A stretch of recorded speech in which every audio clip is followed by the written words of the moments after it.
The Kingdom of England was an influential and impactful country for both the British Isles and the European continent during the medieval and early modern periods.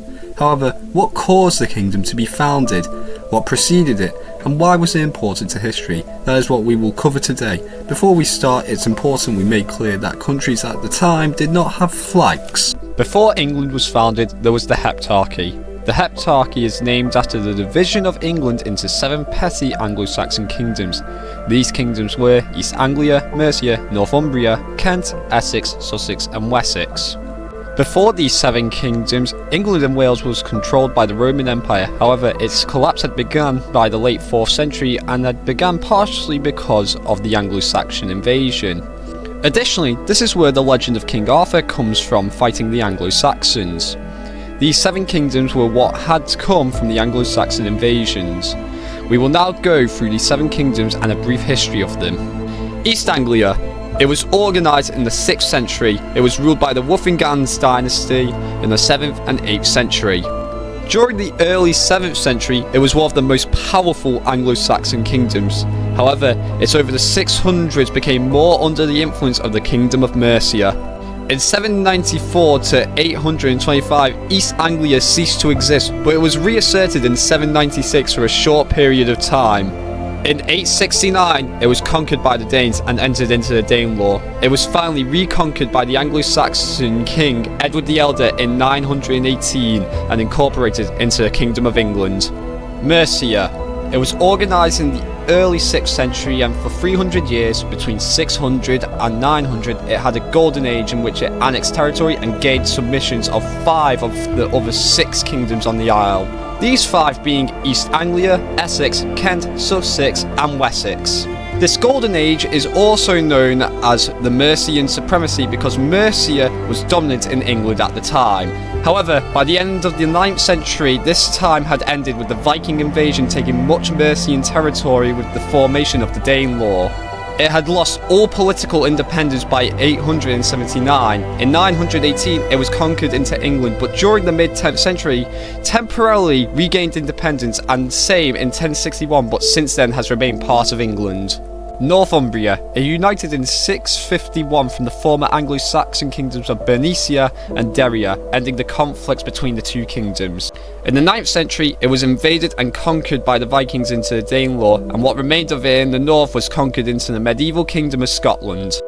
With the Danelaw conquest by Wessex, it was formally integrated into the Kingdom of England by the 10th century. Kent.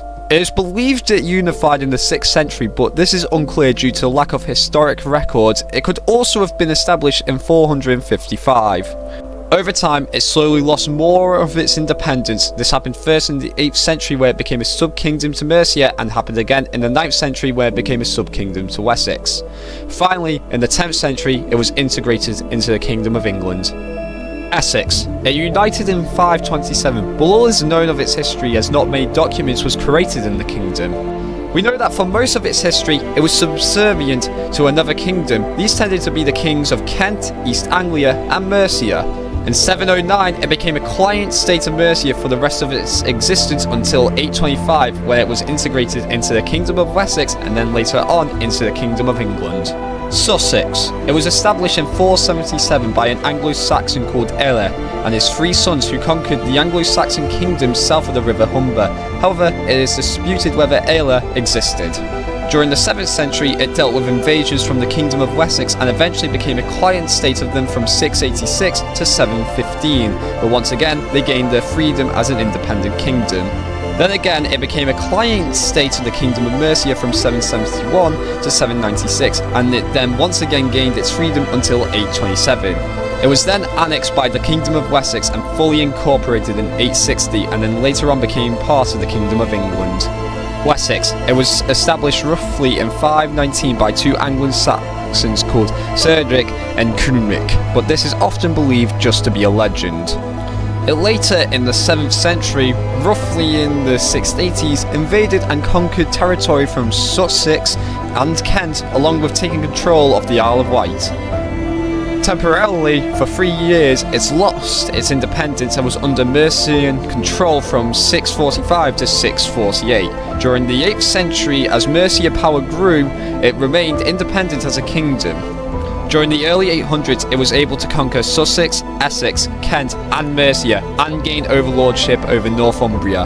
However, this did not last as Mercian independence was restored in 830. During the 870s, Wessex had to deal with the Viking raids mostly by the Danes. This saw large parts of England be taken over by the entity known as the Danelaw that will be discussed in a bit.